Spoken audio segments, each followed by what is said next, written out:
দ্বিতীয় অধ্যায় সাংখ্যযোগ। শ্লোক নম্বর 46।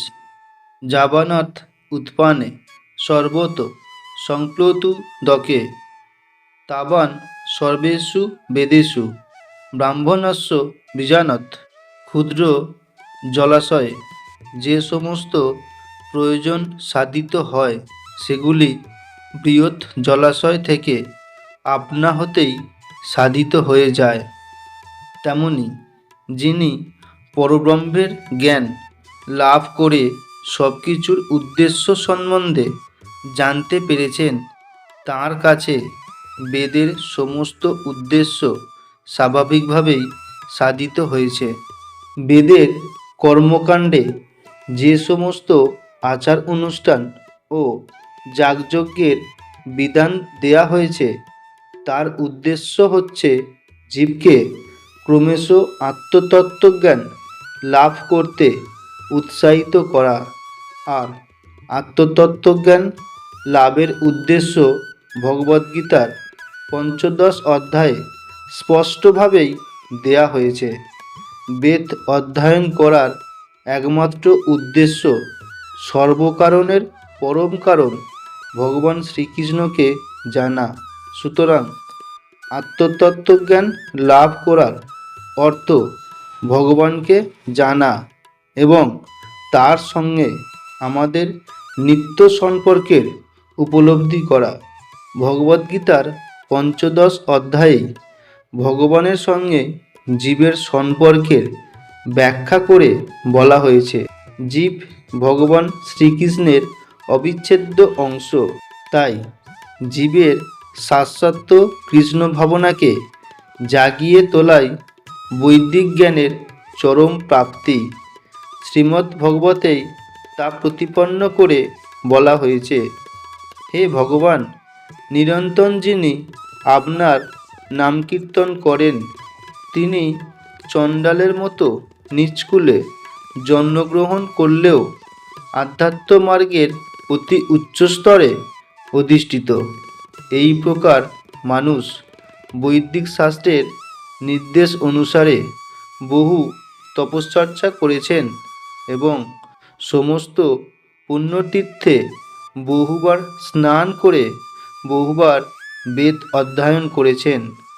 এমন মানুষকে আর্যকুলের মধ্যে শ্রেষ্ঠ বলেই বিবেচনা করা হয়। সুতরাং কেবল আচার অনুষ্ঠান করে স্বর্গলোকে উন্নততর ইন্দ্রিয় সুখ ভোগ করার প্রতি আসক্ত না হয়ে বেদের প্রকৃত উদ্দেশ্যটি বোঝবার চেষ্টা করা উচিত। বৈদিক শাস্ত্র নির্দেশিত বিভিন্ন যাগযজ্ঞের অনুষ্ঠান করা, সমস্ত বেদ বেদান্ত ও উপনিষদ পুঙ্খানুপুঙ্খভাবে অনুশীলন করা এই যুগের মানুষের পক্ষে সম্ভব নয়। বেদের শিক্ষা অনুসারে সঠিকভাবে সব কিছু পালন করার জন্য যে সময়, শক্তি, জ্ঞান এবং ঐশ্বর্যের প্রয়োজন তা এই যুগের মানুষের নেই। তাই শ্রীচৈতন্য মহাপ্রভু এই কলিযুগের অধঃপতিত মানুষদের উদ্ধার করবার জন্য ভগবানের দিব্য নামের সংকীর্তন করার পথ প্রদর্শন করে গেছেন।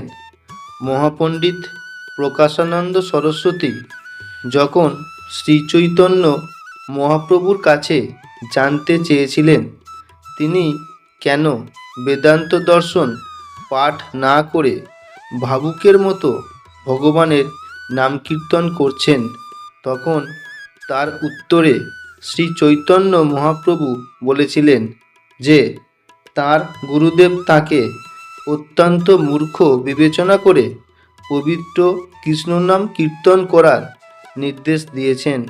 তা করতে করতে তিনি ভগবতত্ত্বের ভাবে উন্মাদ হয়ে উঠেছেন।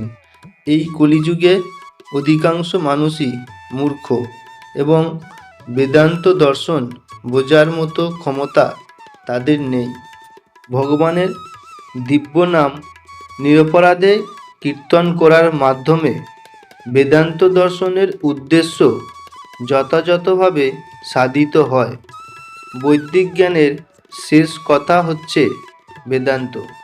ভগবান শ্রীকৃষ্ণ এই বেদান্ত দর্শনের প্রবক্তা ও জ্ঞাতা, এবং যিনি ভগবান শ্রীকৃষ্ণের নাম কীর্তন করে অসীম আনন্দ উপভোগ করেন, তিনি সর্বশ্রেষ্ঠ বৈদান্তিক।